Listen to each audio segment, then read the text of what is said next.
오늘 주시는 하나님의 말씀은요, 신약성경입니다. 빌립보서 3장 17절에서 19절까지 우리 한 절씩 교독하겠습니다. 빌립보서 3장 17절 말씀 저는 좀 찾으시기 바랍니다. 321쪽입니다.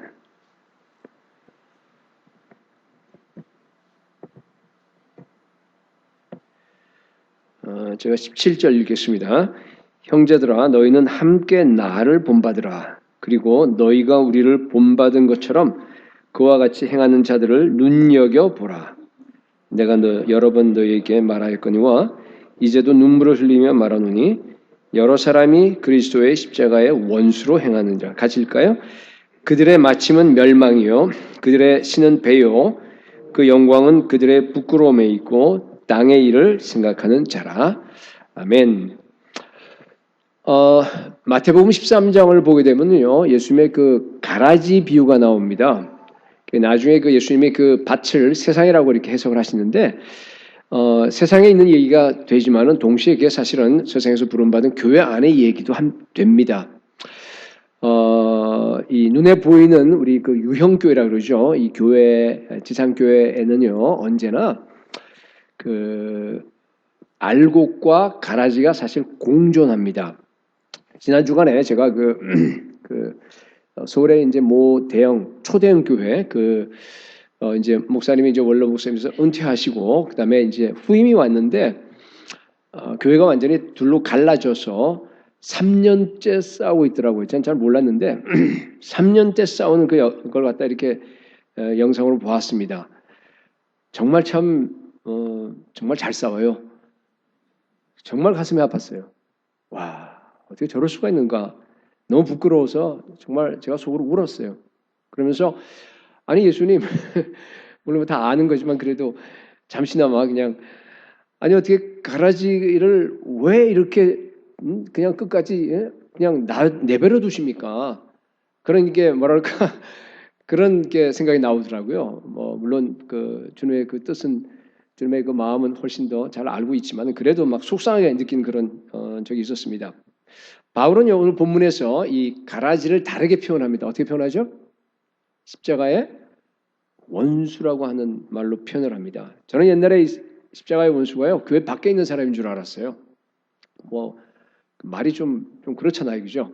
십자가의 원수. 그러니까 예수 믿지 아니하는 그런 십자가를 모독하는 이런 사람들인 줄 알았는데 알고 보니까 그게 아니잖아요, 그죠? 아닙니다. 그럼 뭐예요?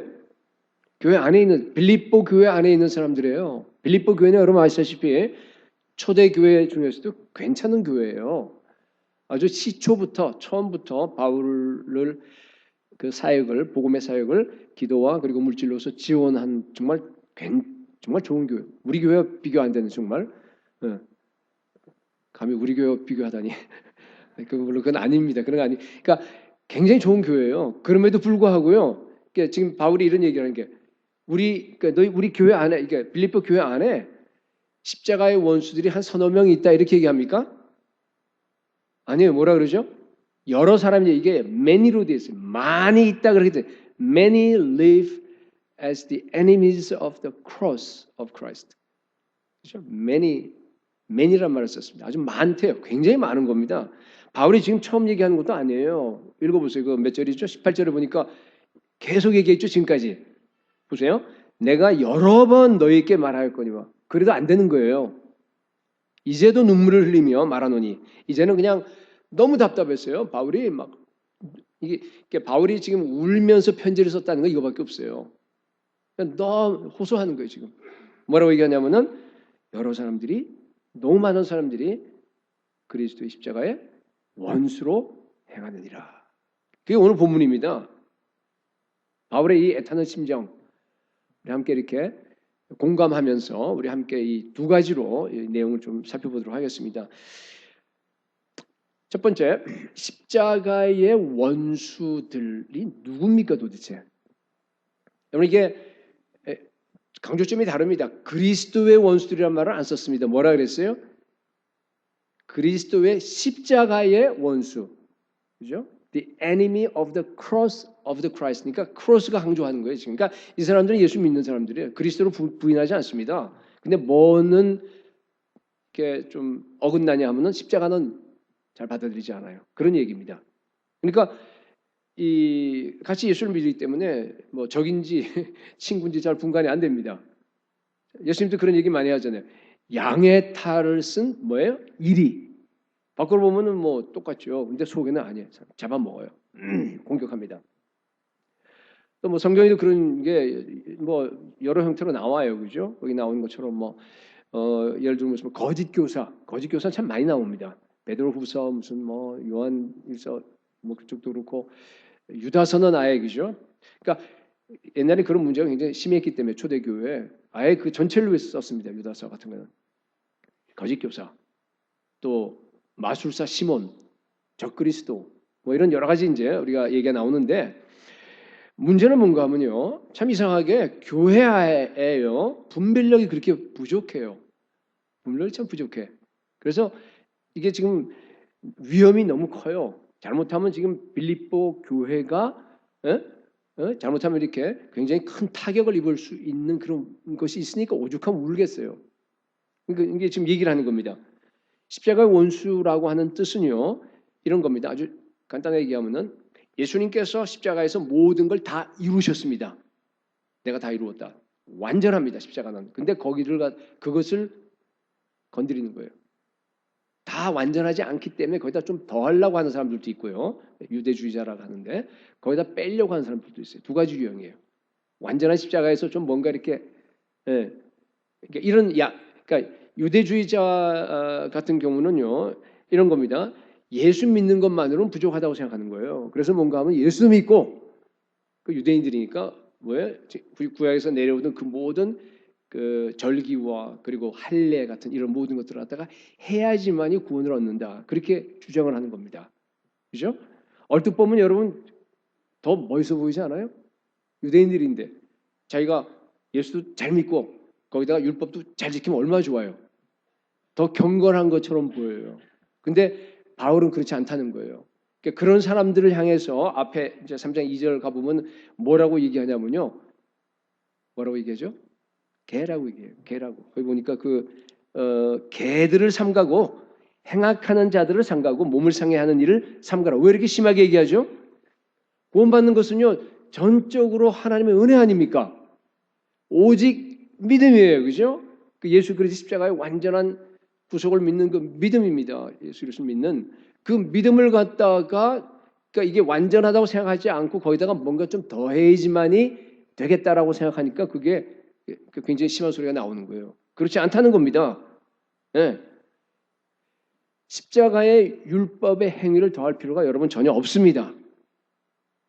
그래서 십자가의 원수라고 얘기하는 겁니다. 오늘날 저는 한번 얘기했는데 그 메시아닉 주들이 거의 그런 성향이에요. 거의 그런 성향입니다. 그래서 절기 구약 다 지키면서 동시에 예수를 믿는 그런 형태로 지금 나가고 있습니다. 물론 언젠가 하나님께서 거기에 이렇게 회복을 좀 이렇게 갱신을 일으켜 주실 줄로 저는 믿어요. 근데 문제는 뭔가 하면 거기에 영향을 받은 예를 들어서 한국에 있는 이스라엘 회복을 운동을 하려는 사람들도 보면은 그래요. 그걸 따라가요. 예수 잘 믿으면서 뭐예요? 6월절도 지켜야 된다. 뭐도 해야 된다. 뭐 그러는 거예요. 그러니까 뭔가 하면 바울이 얘기하는 십자가의 원수라고 이렇게 표현을 해버렸어요. 그런 사람들을 향해서. 더 하면 안 돼요. 캐톨릭도 그래요. 우리가 그냥 이렇게 거죽으로 보면은요. 우리하고 똑같습니다. 캐톨릭이. 은혜 똑같아요. 믿음 똑같이 얘기합니다. 근데 뭐가 문제가 되죠? 거기다 더한 게 문제가 되는 거예요. 말씀만을 갖다가 받아들이지 않아요. 캐톨릭은 뭐예요? 오래전부터 내려오는 그 전통을 말씀과 똑같이 봅니다. 같은 그 어토리티로 보기 때문에 문제가 생기는 거예요. 그래서 영세 받아야 되고 영세 받고 난 다음에 반드시 선행을 해야 됩니다, 여러분. 선행을 해야지만이 구원받습니다. 그게 교리예요. 여러분, 우리 인간의 행위는요 어떤 경우에라도 구원의 조건은 될 수 없습니다. 네. 그러다 더하면 안 됩니다. 그럼 왜 우리는 이렇게 행위를 강조하고 우리 쪽에 개혁 쪽에 우리 왜 그렇게 하죠?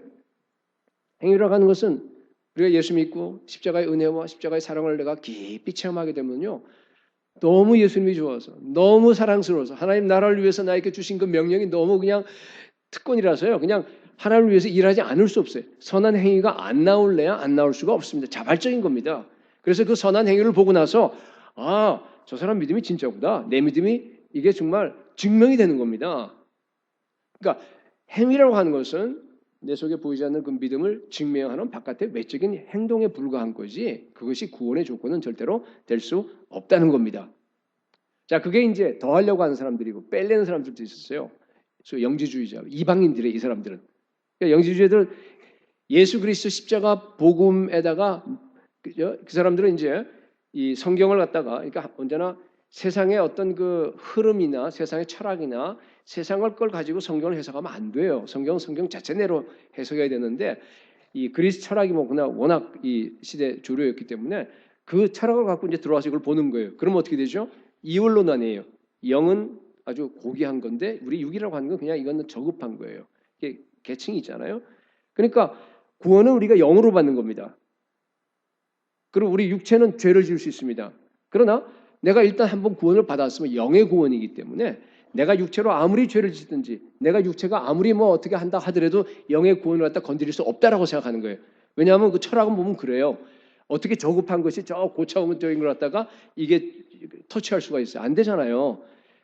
그러니까 참 편리해요. 예수 믿고 한번 구원받으면요, 그건 뭐예요? 내가 아무리 죄를 짓고 아무리 육으로 뭐 뭘 한다고 하더라도요 전혀 영향을 안 미치는 거니까. 그러고 살았습니다. 그러니까 다시 말해서 이제 소위 그 무율법주의라고 그래요. 그걸 갖다가 그런 이유가 있습니다. 물론 이제 그 사람들이 그 이원론이 돼버리면 반드시 이렇게 방종으로만 나가는 건 아니에요. 거꾸로 나갈 수도 있어요. 그 뭐예요? 그 고행하고 막 자기를 갖다가 육체를 갖다가 육체 별거 아니니까 그냥 이렇게 그렇게 나갈 수 있는 수도 뭐 이런 쪽 나갈 수도 있는데 하여튼 뭐 그쪽입니다. 그리고 오늘날 또 뭔가 하면 지난번 한번 얘기했지만은 그 이 신약의 우리 예수 그리스도 십자가 복음을 구약 시대의 그 율법과 분리시키려고 한 사람이 있다 그랬죠. 그죠? 지난번 언젠가 설교한 것 같은데, 그러니까 그런 사람들이에요. 이건 별거다, 별개다. 그렇지 않잖아요. 예수 그리스도 십자가의 복음이라고 하는 것은 율법을 완성시킨 거예요. 율법을 폐하지 않았습니다. 근데 빼버리는 겁니다. 빼버리는 겁니다. 그러니까 뭐예요? 무율법주의로 나가는 거예요.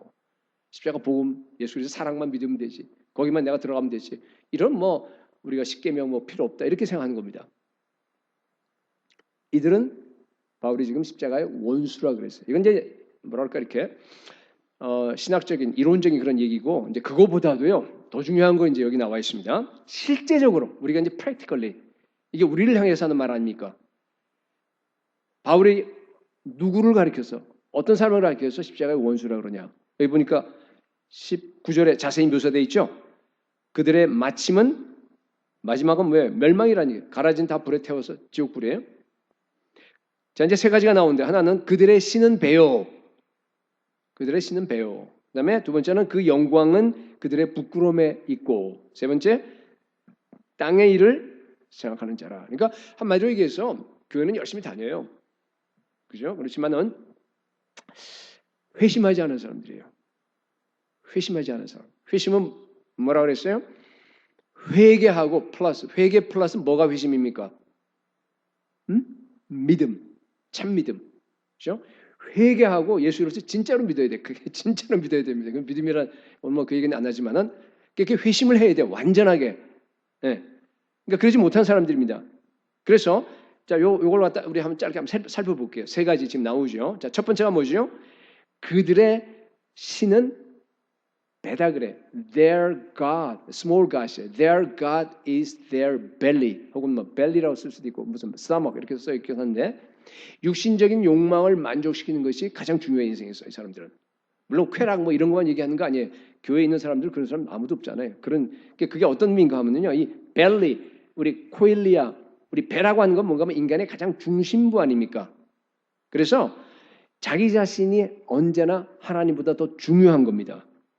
예수를 믿는다는 말을 하죠. 그러나 언제나 자기를 더 사랑해요. 자기를 더 위합니다. 예수를 믿는다는 말은 하지만은 언제나 자기 뜻, 자기 생각, 자기 주장, 자기 욕망, 자기의 그 어떤 소원 성취 이런 것을 위해서 우리가 예수를 믿는 너무나 자주 얘기했던 그죠? 교회는 열심히 다녀요. 중심에 자기가 있는 겁니다. 그걸 가리켜서 뭐라 그런다요? 야, 너 신은 너 배야. 이런 말로 지금 이렇게 그 비유적으로 이렇게 얘기한 거예요. 너의 신은 배다. 여러분 그리스도는요 어떤 분이죠? 그리스도 예수의 사람들은 그 육체와 함께 그의 정욕과 탐욕을 십자가에 못 박았느니라. 그렇잖아요. 그리스도인은 아주 명쾌하게 정의하는 겁니다. 그리스도인은 정욕과 탐욕을 갖다가 십자가에 완전히 못 박아서 죽여버린 사람을 가리켜서 우리가 그리스도인이란 말을 씁니다. 근데 만약에 여전히 남아있어. 여전히 정욕대로 해가고 여전히 내가 내 탐욕, 이기적인 욕망 이런 걸 가지고 내가 살아갑니다. 그죠? 그렇다고 그러면 뭐예요? 그는 뭔가 하면은 골로새서 3장 5절에 보면 뭐라고 얘기하는가 한번 봐요. 그러므로 땅에 있는 지체를 죽이라. 곧 음란과 부정과 사욕과 악한 정욕과 탐심이니. 탐심은 뭐라 그랬어요? 우상숭배래. 하나님 섬기는 거 아니야. 너 지금 우상 섬기고 있는 거라 그런 얘기입니다. 여러분 탐심은 우상숭배예요. 무서운 말이에요. 예수님이 십자가에 죽으신 것은요. 우리 죄를 대속하기 위해서 그래요. 죄의 뿌리가 자기 사랑입니다. 자기 사랑, 자기 사랑에서 다 나와. 이기심, 탐욕, 정욕 뭐 그런 죄들이 다 튀어나오잖아요. 그렇잖아요? 근데 예수 그리스도가 십자가에서 모든 죄를 다 대속했는데 아직도 내가 탐욕에 묶여 있어? 아직도 내 안에 죄가 있어? 그리고 뭐 금방 믿은 사람이 할 수 없지만 10년 지났어. 10년이 지났는데 여전히 내가 똑같아 옛날하고 별 차이가 없어. 이건 말이 되는 말입니까? 이게 아는 거 아니에요. 그건 분명히. 물론 죄의 뿌리가 완전히 다 뽑히면 얼마나 좋겠어요. 우리 가운데서. 근데 그게 완전히 뽑히진 않아요. 우리 안에 그 죄의 성품, 옛 성품, 옛 자가 남아있긴 남아있어요. 그러나 여러분 그것이 죄가 되어서 밖으로 튀어나오면 안 됩니다. 왜요? 성령님이 계시니까. 우리가 성령의 지배를 받잖아요. 주님이 우리를 다스리십니다. 예수 그리스도의 사람들입니다. 항상 우리가 예수의 지배를 받으면요 죄를 이깁니다. 여러분 예수 그리스도 십자가가 우리의 인생을 송두리째 다 바꿔버렸습니다. 믿으세요? 늘 얘기하듯이 고린도후서 5장 15절 다시 한번 여러분 기억하세요. 그가 모든 사람을 대신하여 죽으심은 살아있는 자들로 하여금 다시는 뭐라고 되어 있어요? 그들 자신을 위하여 살지 아니하고 다시는 여러분 자신을 위해서 나 자신을 위해서 살지 아니하고 어떻게 살아야 돼요? 오직 우리를 대신해서 죽었다가 다시 살아나신 이 예수 그리스도를 위하여 살게 하려 하심이라. 여러분, 여러분의 삶의 중심이 예수 그리스도입니까? 물어보는데 왜 대답 안 해요? 여러분의 모든 삶의 목적이 예수 그리스도의 왕국입니까? 아멘. 나 자신을 위한 모든 이기적인 삶, 정욕적인 삶, 탐욕적인 삶을 다 청산했습니까? 줄어든 것 같아요. 만약 제가 세 가지를 물었어요. 그죠? 만약 이 대답에서 여러분들이 아니라 그러면요. 죄송합니다. 여러분의 신은 하나님이 아니에요. 여러분의 신은 누구예요? Your belly. 내 배야. 내 중심이야 이게. 여러분 지금 회개하시고 돌이키기 바랍니다. 하도 이런 얘기를 많이 해서요. 이제는 그냥 그죠? 늘 우리 목사님은 앞에 서면 저런 얘기 하는다. 그렇게 생각하는 것 같아요. 여러분 보면은. 아니죠? 이미 다 돌이킨 줄로 믿습니다. 아직 돌이키지 않은 분들은요. 오늘 반드시 회개하세요. 지금 하세요. 두 번째. 뭐라고 되어 있어요? 그 영광은 그들의 부끄러움에 있다. 이게 무슨 얘기죠? 그리스도인들이 마땅히 부끄러워해야 될 걸 갖다가 이 사람은 지금 자기 영광으로 알아요. 자랑하고 있어요. 이 사람은 지금. 그 얘기죠? 여러분 뭘로 자랑하세요? 여러분의 영광은 어디 있습니까? 여러분 예수 믿고 나서는 우리의 세계관, 인생관, 또 뭐예요? 가치관 완전히 바뀌어요.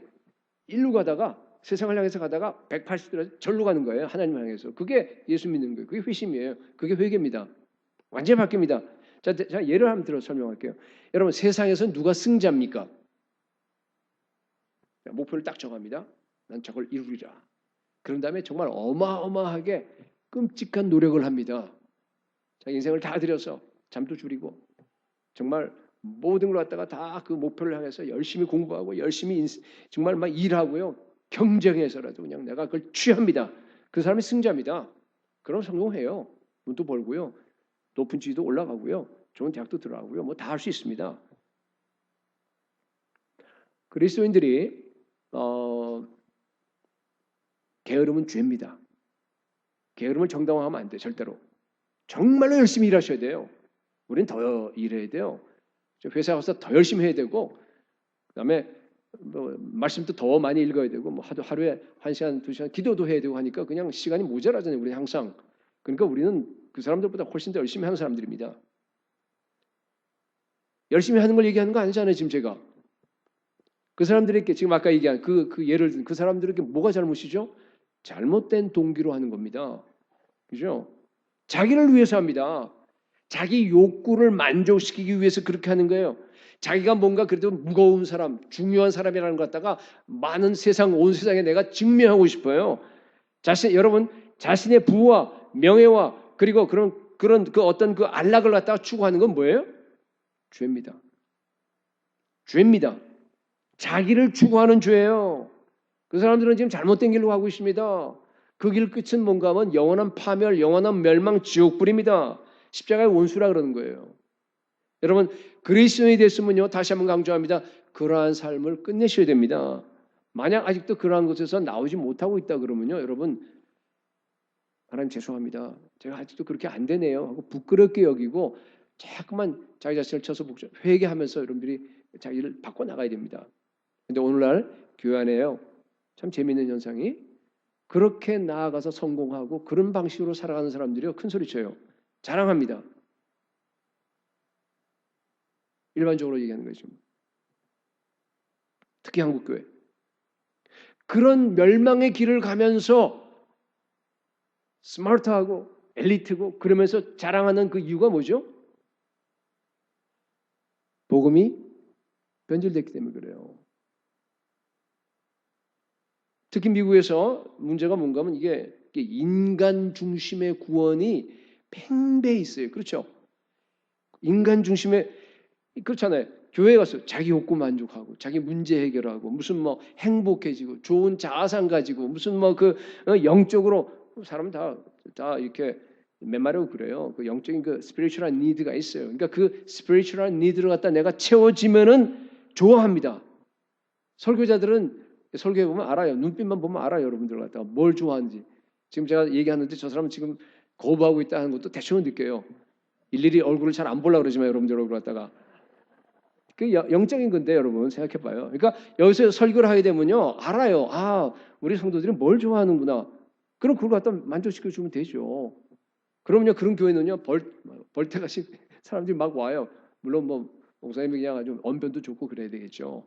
그럼 뭐 금방 대형교회 되는 겁니다. 뭐가 문제죠? 세상의 썩은 가치관을 갖다가 교회 안으로 갖고 들어오는 겁니다. 인간 중심의 복음이에요. 십자가의 원수입니다. 많은 분들이요, 여러분, 그 예수 그리스도의 그 십자가 구원, 구속, 그것이 나를 위한 거라고 생각해요. 모든 우리 택한 인류를 갖다가 이 땅에서 구원하기 위해서 예수님께서 십자가에 죽은 걸로 생각합니다. 뭐 맞는 얘기죠. 맞아요. 그렇지만요, 예수님이 나를 너무너무 사랑하기 때문에 십자가에서 죽으신 거 맞는 얘기예요. 근데 여러분 그거는요, 한쪽 면이에요. 한쪽 면만 얘기한 거예요. 더 중요한 면이 있어요. 성경에 보면은 그게 뭐죠? 예수 그리스도 십자가 구속은요, 하나님 자신을 위한 겁니다. 하나님의 영광을 위한 겁니다. 그 아버지의 영광을 위해서요, 예수님께서 십자가에 죽으신 거예요. 그게 우선입니다, 여러분. 만약 여러분 생각해 보세요. 구약 성경만 딱 있고요, 신약 성경이 없다고 생각해 봐요. 그럼 어떻게 되죠? 하나님은 불의한 하나님이 됩니다. 왜 하나님 불의하게 되지? 여러분 구약이 얼마나 많은 죄를 지었어요. 이방인들도 죄 짓고 택한 우리 이스라엘 백성들도 죄 지었잖아요. 근데 뭐 하나님의 그 공의가 다 나타났어요. 구약에서? 안 나타났어요. 안 나타났어요. 죄 지어서 나중에 지옥불에 던져질 사람들은 뭐 시간이 되면 뭐 이미 다 없어졌지만 그래도 죽고 난 다음에 그러나 하여튼 뭐 우리가 지금으로 보면은 나중에 예수님이 재림하셔서 거기에 지옥불에 던져지게 되면 하나님의 공의가 이루어질 겁니다.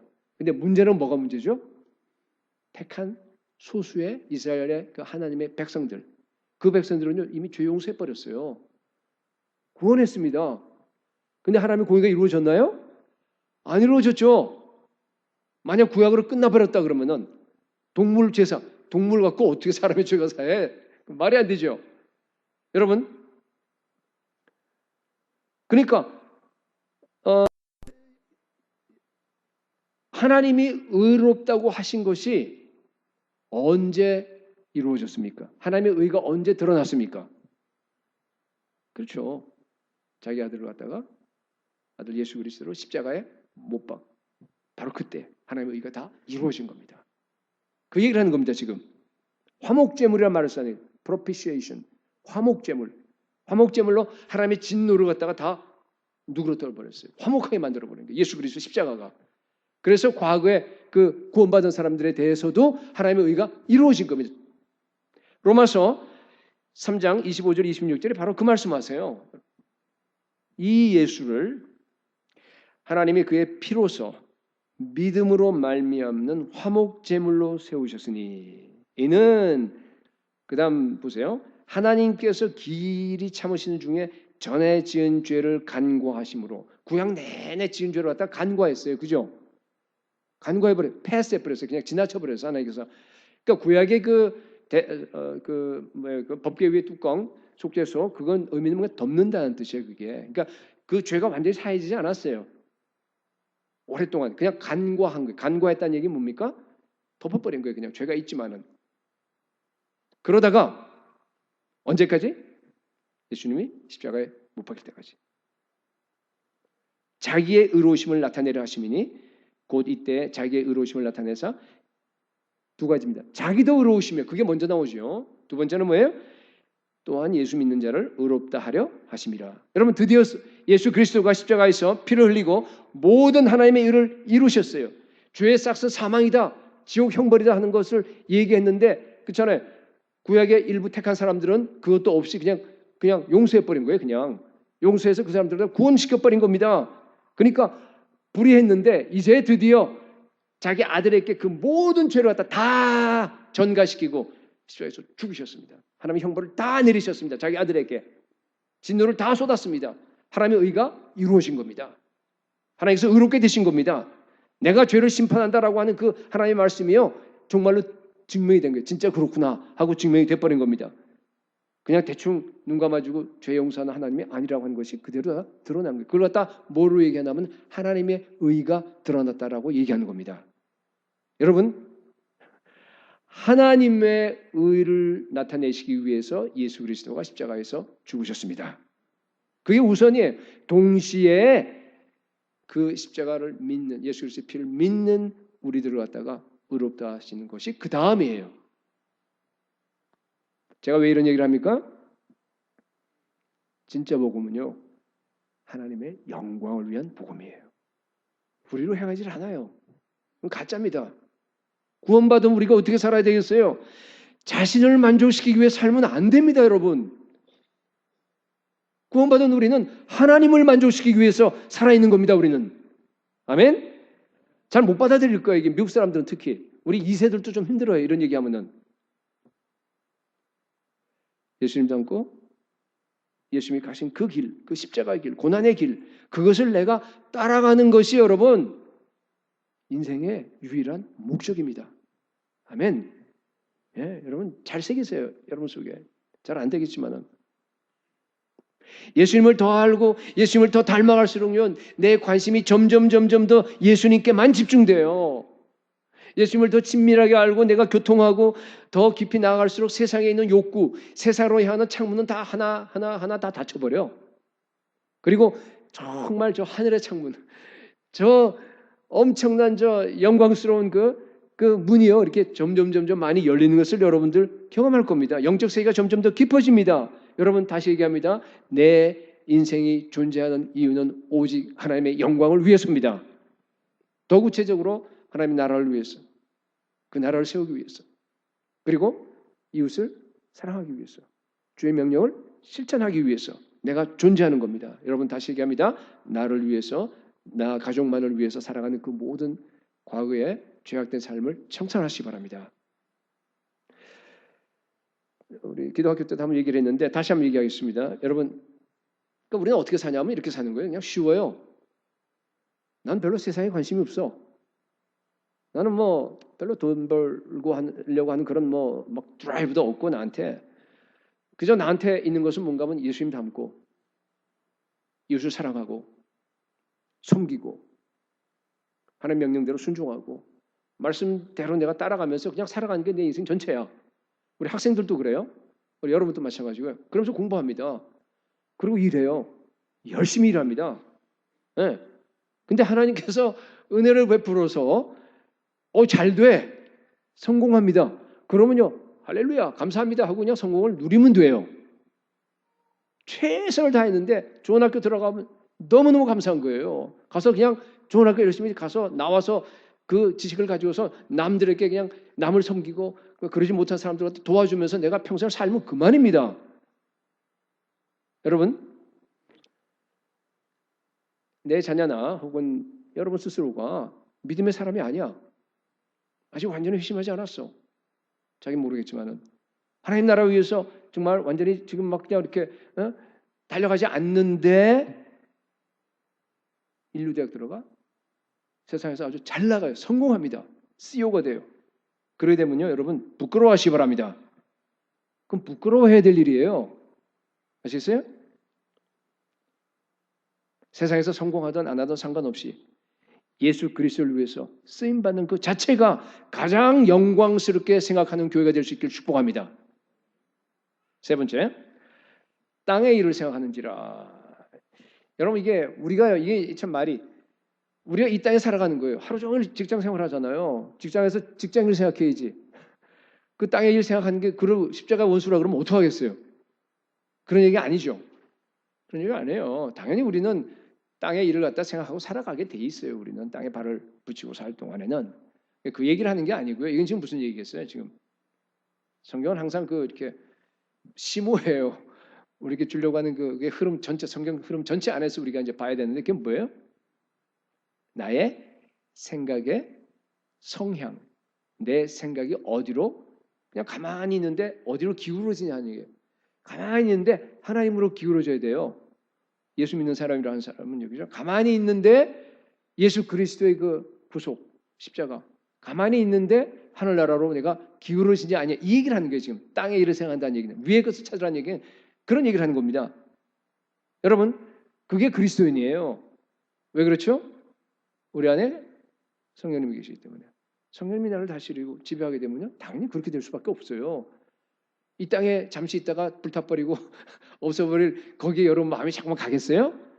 가라 그래도 안 가지. 우리 인간은 정말 더 고상하고 더 가치 있고 더 좋은 걸 찾지 왜 더 나쁘고 더 이런 걸 찾겠어요?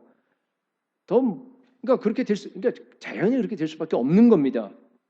여러분 직장에서 우리 형제들 한참 열심히 일하다 보면 마음이 좀 아무래도 그렇잖아요, 그죠? 믿지 않는 사람들은 담배 피고 믿지 않는 사람들은 막 그냥 포르노에 빠지고 막 그러는 겁니다. 너무 갈급한 게 그게 쉽지 않아요. 그 직장 생활 그렇게 하는 게. 우리는 어떻게 해요? 막 갈급하면은 예수를 만나고 싶어져. 그러면 그냥 차 세워놓은 데 가갖고요. 거기 가서 막 앉아서 그냥 하나님 잠시 쉬는 브레이크 동안에 와서 주님을 부릅니다. 말씀 읽습니다. 기도합니다. 그러면서 거기서 그냥 주님과 함께 깊이 교제하고 다시 힘을 얻어서 가서 일하면 돼요.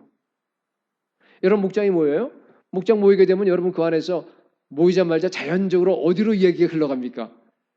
부동산, 자녀 교육, 주식, 휴가 혹시 그런 대로 흘러간 사람 없어요? 만약 그렇다 그러면요 회개하셔야 돼요. 우리 예수 믿는 사람들이 모이면 어떻게 되겠어요? 더 멋있고 더 아름답고 더 영원하고 더 우리에게 만족을 주는 걸로 가는 거 당연한 거 아니에요, 여러분? 모이면 예수에 대한 얘기, 하나님이 나에게 행하신 그 일들, 정말 우리 그 간증은 그냥 매일매일 쏟아나는 거니까 그런 걸로 흘러갈 수 있기를 여러분 축복합니다. 그러셔야 돼요. 자, 두 번째, 큰 두 번째 이제 십자가의 원수가 어떤가 하는 것을 이제 우리가 살펴봤어요. 이제 이론적으로도 살펴봤고 실질적으로도 살펴보았습니다. 자, 두 번째 끝인데, 자, 그럼 어떻게 해야 되느냐? 어떻게 되느냐? 그 안에 있는 많은 사람들이 십자가의 원수로 살아가고 있어요. 그리고 그게 지배적이야 지금. 일반 교회를 보면요 그래요. 근데 우리는 어떻게 살아야 되죠? 여기 보니까 제가 세 가지로 이제 짧게 이제 핵심만 여러분들께 얘기하겠습니다. 이 공통점이 뭔지를 한번 여러분 찾아보시기 바랍니다. 자, 첫 번째 가장 중요한 이게 기초인데 이건 뭔가 하면요. 내가 바로 십자가의 원수가 될 수 있다라고 하는 것을 여러분들이 인식하셔야 돼요. 우선 첫 번째가. 그걸로 출발해야 됩니다. 여러분 이것을 갖다가 오늘 말씀을 다른 사람을 판단하는 말로 받아들이면 안 돼요. 에? 내가 바로 십자가의 원수예요, 여러분. 실제로 그랬잖아요. 예수 믿기 전에는 몰라서 그랬고. 여러분 예수 믿은 다음에도 지금 오래됐는데, 그죠? 오랫동안 여러분 예차하러 갔다 안 죽였잖아요. 지금은 좀 죽어가는 사람들이 많겠지만은 안 죽였잖아요. 그래서 내가 십자가의 원수로 살았어요. 내 배가 내 신이었어. 내 신이 배였어. 그리고 살았습니다. 그 다음에 지금 또 여러분, 지금 회개하고 지금 완전히 다 달라진 지금 또 한순간에 여러분이 내 자신을 위해서 살 수 있는 그 위험성이 있다 없다? 얼마든지 있어요, 여러분. 한순간이야, 한순간. 십자가의 원수가 되는 건 너무 쉬워요. 우리 안에 십자가 원수의 DNA가 항상 살아 있습니다. 죄의 성품이. 그래서 여러분 오늘 이 말씀은요. 나를 향한 말이에요. 내 자신을 향한 말입니다. 여러분 그렇기 때문에 다시 한번 강조합니다. 언제나 은혜의 힘만 의존하시기 바랍니다.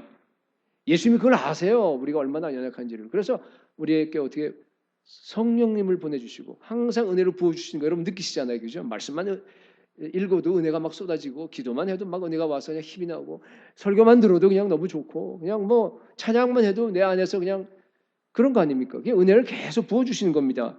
은혜가 죄를 누르잖아요. 은혜가 우리를 양육합니다. 우리 지난주에 설교했듯이 은혜가 우리를 훈련시켜 나가. 끌고 나가요. 그냥 끌고 나가요. 그래서 이 세상 정욕과 이 세상 그 모든 그 경건치 않은 걸 다 버리게 만듭니다. 신중함과 의로움과 거룩함으로 이 땅에서 살아갈 수 있도록 그 힘을 주시고 우리를 인도하시는 분이 바로 은혜입니다. 은혜가 사라지는 순간 나는요 무방비 상태로 죄에 노출됐습니다. 제 저요. 다시 십자가의 원수로 갈 수 있는 위험성은 항상 있습니다. 이게 여기에 이제 우리가 조심하셔야 돼요. 이걸 갖다가 조심하지 않고 나는 항상 괜찮다. 여러분 이게 알곡과 이 가라지는요 이게 구분이 안 돼. 자기도 몰라. 자기도 알곡인 줄 알아. 마지막까지 구분 안 돼. 끝에 가서 추수 때 되면 이제 알곡은 열매가 맺히니까 고기가 퍽 숙여져 버리는데 가라지는 빳빳하게 일어나잖아. 그때 되면 쉬워요, 그죠? 똑같습니다. 내 안에 가라지 성품이요 누구나 다 있어요. 혹시 여러분 중에서 자기 의지로 교회를 섬기는 분 안 계세요? 워낙 나는 성실한 사람이야. 워낙 나는 성품이 원래 그래요. 그런 사람들은요, 뭐 교회일 뿐만 아니라 밖에 나가서 무슨 뭐 어떤 뭐 사회 단체 일을 맡게 되더라도 정말 열심히 성실하게 해요. 그러니까 열심히 하는 거야 교회 와서. 여러분 그렇게 하면 안 돼요. 그죠? 교회는 어떻게 하는 겁니까? 언제나 성령의 은혜로 하셔야 돼요. 내가 성령의 은혜로 하는지 내 의지로 하는지 어떻게 알아요? 남이 나한테 싫은 소리 한번 하고 그죠? 내가 한번 그냥 이렇게 그런 걸 당해봐야 알아요. 그때 화나고 그때 상처받고 하는 사람은 그 사람은 자기 의지로 하는 사람이야. 근데 그때 성령의 은혜로 하는 사람은 어떻게 해요? 겸손해져요. 맞아. 야, 네가 나한테 그렇게 나쁜 얘기하고 나를 갖다 험담하지만 나는 네가 지금 생각하는 것보다 훨씬 나쁜 놈이야. 그러니까 괜찮아. 제가 늘 얘기하는 말인데 그러니까 뭐 그게 허르트가 안 되는 거예요. 그러면서 그 사람에서 축복하는 원수까지도 사랑해야 되는데 나를 핍박하는 사람을 위해서 내가 기도해주고 하나님 그러지 마. 그런 거 아니에요, 그죠? 완전히 구분이 됩니다. 가라지와 알곡이. 선포되는 말씀에 여러분 100% 정말 하나님의 말씀으로 받아들이세요? 예. 혹시 우리 목사님 맨날 왜 저 똑같은 얘기만 해? 예. 오늘도 그러네. 뭐 그냥 이렇게 막 판단하면서 그러니까 저만 얘기하는 건 아니에요. 뭐 평일날 우리 매일매일 선포되잖아요. 금요일도 그렇고 그 말씀을 듣고 정말 저는 정말 이 평일날에 하는 우리 부교육자 설교 너무 은혜스러워요. 너무너무 감사해요.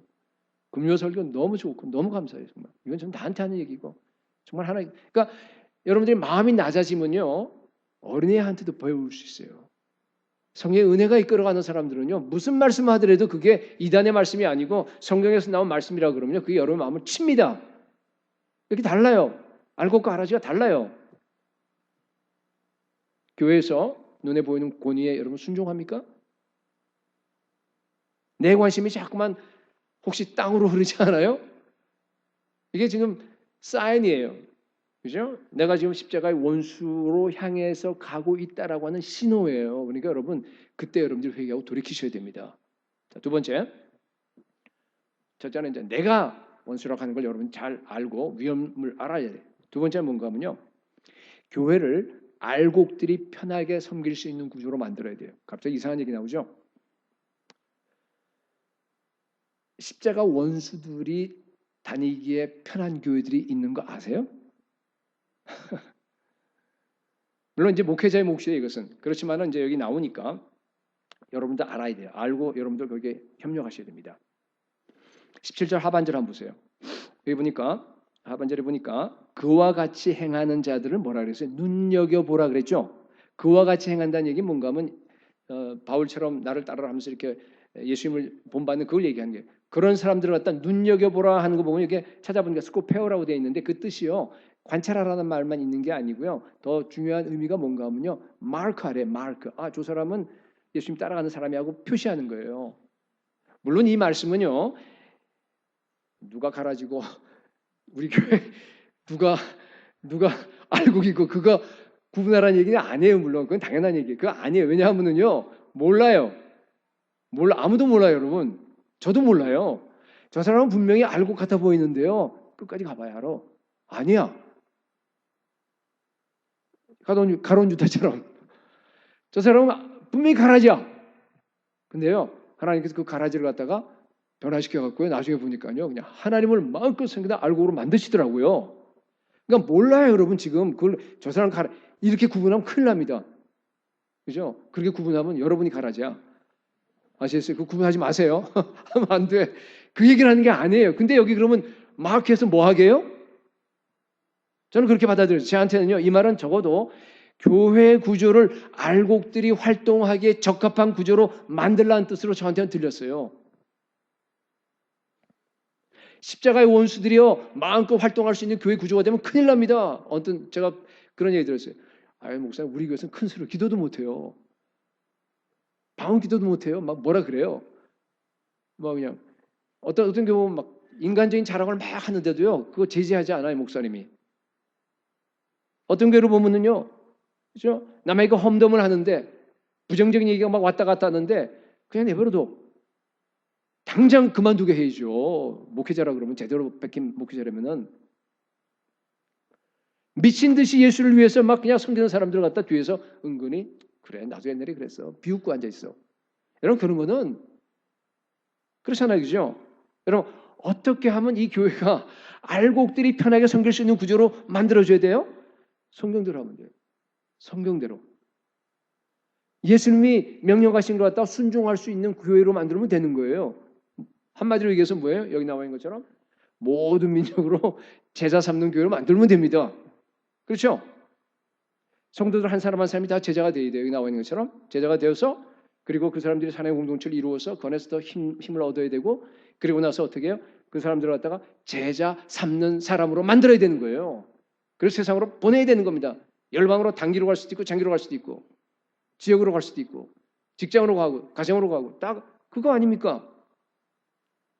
저는 그런 것 같아요. 많은 교회들이요. 한국을 비롯해서 보니까요. 교회가 어지러워요. 정말 어지러우면 참. 이게 이유가 뭔지 알아요? 목회자로 저는 그렇게 생각해요.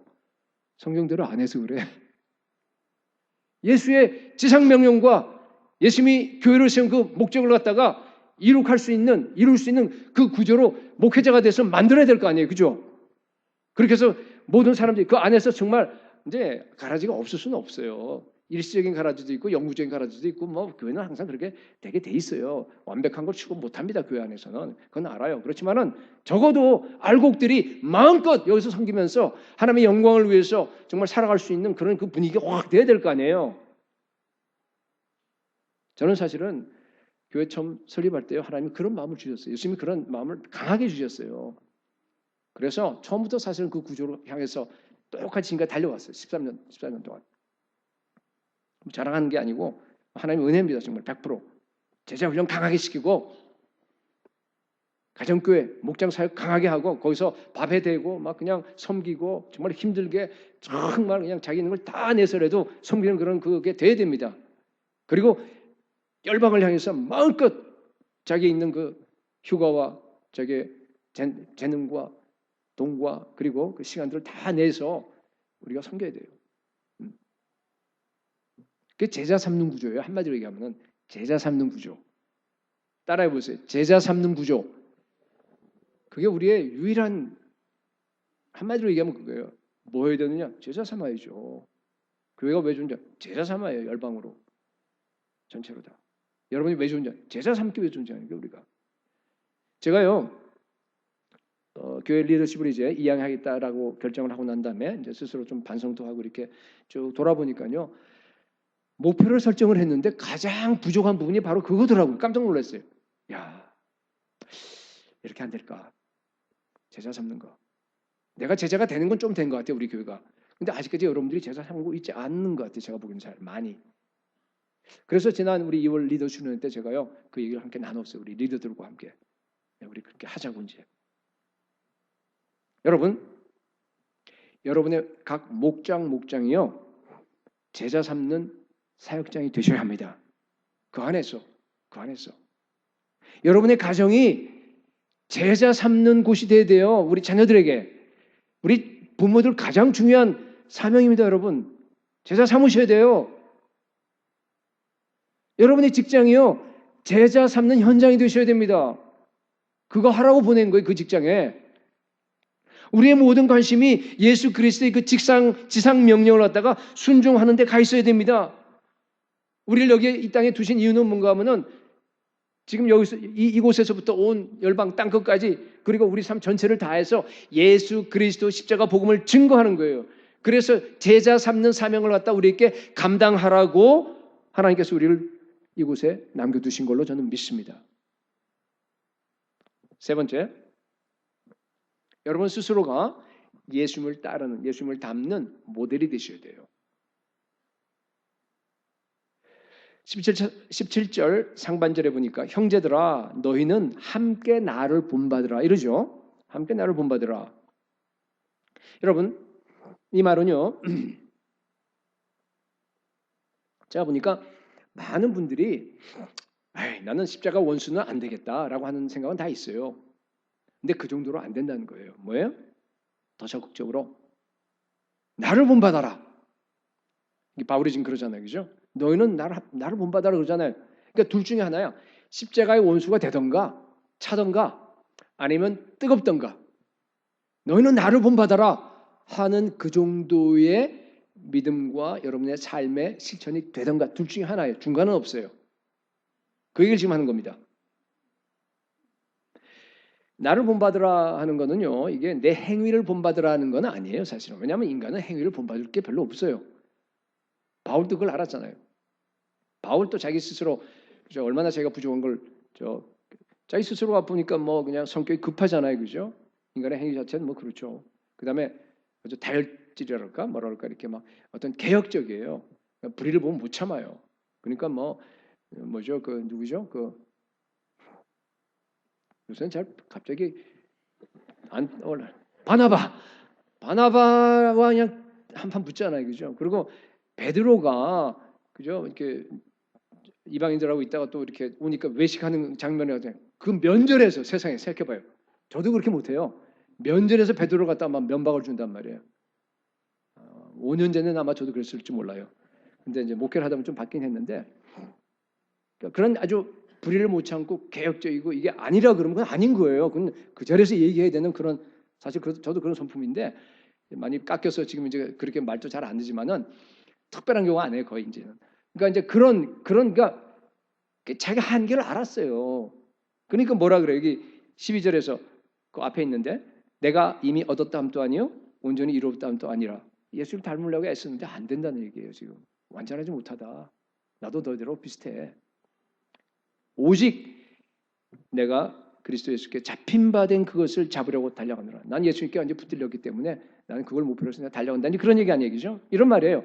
나는 비록 부족하고 나는 연약하고 약점도 많아. 아직 완성되지도 못했어. 그러나 지금까지 나의 모든 행위는 성령의 능력으로 한 거다. 내가 매 순간 성령 충만하려고 막 처절하게 애쓰는 거 너희도 봤지? 내가 정말 예수님 닮으려고 이렇게 그냥 발버둥 치는 모습 너희들 봤잖아. 날마다 내가 회개하는 그 모습 너희들 봤잖아. 그러니까 나의 이 모습을 닮아라 하는 거예요. 나를 따르라 하는 얘기는요. 나를 본받으라는 얘기는 내 행위를 본받으라는 얘기가 아니라, 그죠? 내 이 모습을 무슨지 아시겠죠? 만약 어떤 사람이 그 사람의 행위를 갖다가 본받으려고 그러고 흉내내려고 그러면 그거는요. 우리 신학적으로 얘기하면 뭐예요? 자기 의로 빠질 수 있는 가능성이 굉장히 커집니다. 그게 뭐예요? 복음의 행위가 아니라 율법의 행위로 빠질 수밖에 없어요. 여러분 그렇게 하면은 어떤 사람의 그 모습을 갖다, 그러니까 어떤 행위를 갖다 내가 닮으려고 그러면 그렇게 돼요. 언제나 그렇게 돼요. 바울을 본받는 게 아니잖아요, 우리가. 그죠? 바울을 이끌어 가시는 예수 그리스도를 본받는 겁니다. 바울을 붙잡고 이끄신 예수 그리스도가 나를 붙잡고 나로 이끌어 갈 수 있도록 그렇게 우리가 소원하는 겁니다. 그게 모델의 역할이에요. 모델. 나를 본받으라. 모델이잖아요. 그죠? 그러니까 모델은 뭔가 하면은 자기를 갖다 쫓아오는 게 아니라 나를 통해서 예수 그리스도를 갖다가 한테로 인도하는 겁니다. 그게 모델이에요. 저도 정말 나를 본받으라. 한 번도 그 얘기를 한 적이 없어요. 여러분들에게. 하고 싶어요. 목회자는 단순히 스승이 아니라 가르쳐준 사람이 아니라 사실은 영적인 아비가 되어야 돼요. 솔직히 자신이 없어요. 저는 많이 모자라요. 제 스스로 너무너무 잘합니다. 그래도 하나님 앞에 제가 정말 당당하게 얘기할 수 있는 건 뭔가 하면요. 제가 과거 13년, 14년 동안에 정말 제 유일한 소원은요. 변하지 않고 성도들 한 사람 한 사람이 정말 예수를 제대로 만나서 정말 그 사람들이 예수의 제자가 되어서 그 사람들이 나가서 제자 삼고 온 열방을 변화시키는 그런 교회가 될 수 있도록 하기 위해서 제 인생을 다 투자했습니다. 그건 확실합니다. 방식이 좋았던 나빴던 뭐 그거야 뭐 하나님께서 나중에 판단하실 거고 저도 뭐 잘했다 얘기는 안 해요. 여러분 제 행위를 본받지 마시고요. 제가 예수님 닮고 제가 예수님을 따르려고 하고 교회를 세우려고 하고 교회를 사랑하는 그런 것은 본받으시 바랍니다. 앞으로 더 열심히 할게요. 끝이 참 좋은 거예요. 그죠? 끝이 있다고 생각하니까 정신이 바짝 들어요. 이제 얼마 안 남았는데? 이거 어떻게 해야 되지? 우리 교회 이 수준 갖고 안 되는데?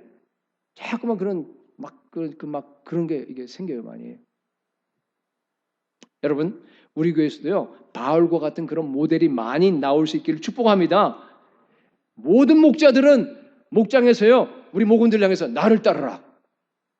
나를 본받아라. 할렐루야. 그렇게 하셔야 됩니다. 모든 여러분 우리 직장인들은요, 그죠? 직장에서도 마찬가지지만 우리 교사들은 또 뭐예요? 교사들은 우리 아이들에게 그냥 가르치지 마세요. 뭐예요? 나를 본받아라. 나를 본받아라. 그렇게 하시기 바랍니다. 모든 여기 부모들이 있는데요. 부모들은요, 자기 자식들에게 뭐 하는 거예요? 나를 본받아라. 잠깐만 가르치고 잔소리하지 마세요. 하지 말고 그냥 보여주세요. 나를 본받아라.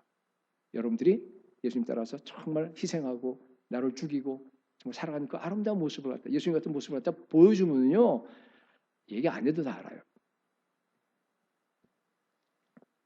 마지막으로 그 하형록 회장 팀 하라고 여러분 한두 번 얘기했는데 Favor라고 하는 책을 갖다 여러분 꼭 다 읽어보시기 바랍니다. 이번 그 성경 통독 대회 시상품입니다.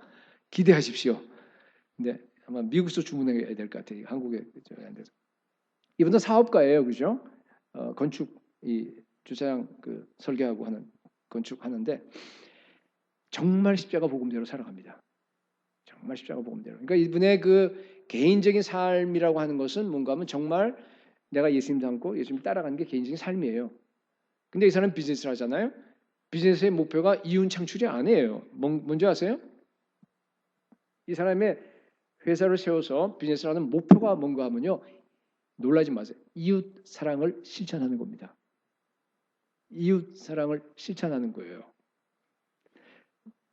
32살 때 이제 자기가 심장이 이제 완전히 이식해야 되는 이게 아닌 그걸 알게 되잖아요. 그죠? 그래서 한 2년 동안 그걸 굉장히 세하다. 그러다가 마지막 5개월은 막 그냥 쓰러져 갖고 병원에서 이렇게 완전히 심장을 이식하려고 그러면 자기하고 맞는 게 있어요. 혈액형도 맞아야 되고 뭐도 맞아야 되고 캐패시티 다 맞아야 되는데 그거 순서가 또 엄청 많다 그래요. 기다리고 있어서 그래서 5개월 그러니까 2년 기다린 거예요, 거의. 그러니까 입원해서는 5개월을 기다려서 드디어 이제 뭐 거의 막 그냥 숨 가쁘게 있다가 이제 심장을 갖다 이식할 수 있는 그 날이 왔어요. 이제 내일 수술하는 거예요. 근데 마침 어떻게 되다 보니까 바로 전날에 어떤 젊은 여자가 와서 그냥 막 죽었는데 이 여자는 너무 급해서 이틀밖에 안 남아. 이틀 만에 심장 수술을 하지 않으면 죽어요. 그런데 어떻게 하다 보니까 그 바로 옆방으로 왔고 그다음에 이제 자기하고 똑같은 심장이 필요하다는 걸 갖다가 아예 몰랐으면 좋은데 몰랐으면 그냥 지나가면 되는데 그냥 알게 된 거예요. 알게 됐는데 2년 동안 고생하면서 자기가 그냥 하나님께 기도하고 자기가 성경 가르치고 막 그러면서 정말 참 막 믿음으로 이제 잘 성장한 그런 상황이거든요. 그러니까 그 상황을 알게 된 다음에 그냥 지나칠 수가 없는 거예요. 저는 며칠 살아요? 물어보니까 일주일 살 수 있대. 없으면 수술 안 해도. 저 여자는요 이틀 남았대. 그래서요 자기 애들도 있고 34살 때야 그때 34살. 자기 얼마나 왔다 갔다 하겠어요, 그죠? 자기 아이들 생각날 거고 그냥 그 자리에서 결정해요. 알리지 말라 그러고요. 자기가 포기하겠다고. 그리고 그 심장을 갖다가 그 여자를 한테 줘서 그 여자가 살아납니다. 근데 자기는 일주일 뒤에 그냥 뭐라 그러죠? 이렇게 혼수 상태로 들어가 버려요. 그때 안 나서. 그러니까 뭐 병원에서 그거 다 알려질 거 아니겠어요? 그러고 나서 그냥 그 병원 의사들이 이 사람을 살리려고요. 근데 심장은 안 나타나. 한 달 동안을 갖다가 막 정말 온 의사들이 다 동원됐어요. 이 사람을 그냥 죽지 않고 살리게 해요. 그리고 근데 한 달 만에 나타납니다. 나타나서 심장 이식을 해요. 근데 그 심장이 이제 물론 뭐 알코올 중독자 나쁜 심장이었어요. 그 옛날처럼 그렇게 좋은 게 아니고 그 사람 준 것처럼. 하여튼 그렇게 돼서 겨우 살아나서 이제 그때부터 이제 나아가면서 벌어진 일이에요. 하나님께서 그냥 은혜로 부으시는 거예요. 그래서 비즈니스를 시작했는데요. 하나님께서 여러분 읽어보세요. 읽어보시는데 정말 말씀 그대로 살아가요. 비즈니스를 그대로 합니다. 정말 저한테 크게 영향을 줬던 게 두 가지인데 하나는 뭔가 하면은 자기 이제 좀 컸어요 회사가. 그래서 이사가 있는데 그 이사가요 일을 잘못했어요. 실수했어요. 그러면 그냥 자르면 될 거 아니에요. 우리 여기 자르기 얼마나 쉬워요. 근데 그렇게 안 해요. 직접 거기 날아가서 그 이사를 만나서 딴 일이 없는데 그 플로리다까지 가서 거기 가서 성경책을 펴들고 그 이사를 갖다가 읽게 하고 서로 이렇게 하면서 이 사람한테 바꿔요. 그래서 끝까지 해서 아주 유능한 인재로 키워냅니다. 와, 그런 사람이 어디 있어요, 세상에. 그리고 또 하나는요, 자기 회사 공사가 잘못됩니다. 아주 크게 하자가 나버려요. 큰 거 아주 스타디움 공사를 했는데, 그런데 그걸 갖다가 그 설계 변경을 무리한 설계 변경 때문에 그랬으면 고객의 잘못이거든요. 그럼 고객한테 수해야 될 거 아니에요. 근데 자기의 그 목표는 뭡니까? 이웃사랑을 실천하기 위해서 회사라는 거야. 수할 수 있어요, 없어요? 고객한테 못하죠. 그러니까 자기가 다 뒤집었어요. 내가 책임지겠다고. 혼자 다 뒤집었어요. 그걸 갖다가. 자기 잘못도 아닌데. 그리고 나서 100% 자기 잘못도 아닌데. 그리고 나서 인슈런스 회사에서도 컬러 해주고 그러면서 이제 그 공사를 다시 다 끝내요. 완전히 회사가 망할 직전이에요. 굉장히 컸는데. 그런데도 하나님께서요. 그걸 알게 된 다음에 더 사람들을 막 붙여주는 거예요. 그래서 그 회사가 더 잘합니다. 그래서 나중에 미국 그 젊은이들이 내가 가서 일하고 싶은 100대 회사 중에 하나로 들어가게 됩니다. 와, 한번 읽어보세요, 여러분. 읽어보세요. 여러분, 제가 하고 싶은 얘기 이겁니다. 여러분, 예수 믿으려면요. 미치듯이 정말로 완전히 철저하게 레디컬하게 믿읍시다. 목숨 내걸고 여러분 정말 예수님의 명령에 순종하셔야 돼요. 기업이 하나 망하던가 아니면 내가 아예 죽던가 내가 죽는 걸 각오하고 여러분들이 예수님 따라가셔야 됩니다. 저는 책을 읽으면서요. 우리 교회가 생각나요. 우리 교회 실리콘밸리에서 일하는 사람들 우리 자녀들 중에서 20대도 있고 30대도 있고 40대도 있고 다 있잖아요. 젊은 사람들. 실리콘밸리에서 여러분이 직장 생활하면서 정말 철저하게 예수 그리스도의 명령에 순종하면서 내가 어떻게 직장 생활에서 성공해서 CEO가 되느냐를 갖다가 한번 보여주시기 바랍니다. 젊은 사람이 없는 모양이네. 그런 모델이 나왔으면 좋겠어요. 정말로 나왔으면 좋겠어요. 물론 예수 그리스도의 그 명령으로 되게 살아가면요. 비판받다가 오히려 직장에서 쫓겨나기가 십상입니다. 그렇다 하더라도 쫓겨나더라도 그래도 믿음으로 당당하게 예수님 명령을 순종하고 열방을 제자 삼으면서 그렇게 살다가 여러분들이 계속 나가게 되면요. 저는 보기에 성공하는 것도 모델이지만요. 그보다 더 중요한 모델은요. 그럼에도 불구하고 내가 끝까지 믿음대로 살아가서 하나님께 인정받아서 하나님이 다른 길로 인도하시는 그게 사실은 더 큰 아름다운 모델인 줄로 저는 믿습니다. 우리 교회는요. 여러분 아시다시피 이미 세계 선교의 모델이 되는 교회가 되었어요. 다 되었습니다. 여러분. 지금도요. 많은 교회들이 우리 교회를 갖다 벤치마킹 하려고 그러고 모델을 따르려고 합니다. 내년에는 아주 본격적으로 2020년 인천에서 이제 열리는 그 선교 대회를 이제 우리 교회에서 주최하는데 IFTT 뭐 같이 다 2014 뭐 다 연합해서 하는데 우리 교회 모델을 갖다가 본격적으로 온 세계 교회와 그리고 한국 교회 소개할 겁니다. 지 교회가 담임 목사가 이 정말 선교에 미쳐서 지 교회가 중심이다. 온 교회가 전체가 돼서 하나가 되어서 온 교회가 선교해야 돼요. 그래야지만이 지금 남아있는 그 모든 것들을 갖다가 미완성 과업을 우리가 완성할 수 있습니다. 패러다임이 완전히 바뀌었습니다. 근데 우리 교회는 여러분들이 순종하셨어요. 그래서 그 정말 하나의 그 모델, example이 되는 그런 교회로 이미 우뚝 섰습니다. 미국에 있는 교회들도 우리가 또 영향을 미치고 또 한국에도 이제 이번에 또 해서 또 같이 오게 되고 지금 점점 확산되고 있어요. 이제 내년을 중심으로 해서 진짜 정말 엄청나게 확산될 줄로 믿습니다. 여러분 많이 기도해 주시기 바랍니다. 담임 목사들과 한국의 많은 교회들을 예수 그리스도의 지상명령으로 깨울 수 있도록 여러분 많이 기도해 주시기 바랍니다. 이 시대는요. 십자가의 원수들이 점점 더 많은 힘을 얻는 시대입니다. 마지막 때입니다. 그래서 바울은요. 막 눈물을 흘리면서 지금 이걸 쓰고 있는 거예요. 에? 여러 사람들이 그리스도의 십자가의 원수로 행한다. 여러분 우리 걱정할 필요 없어요. 십자가의 원수들이 창궐하면요. 우리는요. 예수 그리스도 십자가의 복음에 미치면 돼요. 그래서 예수 그리스도를 미친 듯이 따르게 되면요. 반드시 우리가 승리할 줄로 믿습니다. 여러분 각자가 십자가의 원수가 될 수 있다고 하는 그런 겸손한 마음을 가지시고 날마다 예수 그리스도를 따라서 땅끝까지 제자 삼는 그런 모델되는 저와 여러분 그리고 교회가 될 수 있기를 예수 그리스도의 이름으로 축복합니다.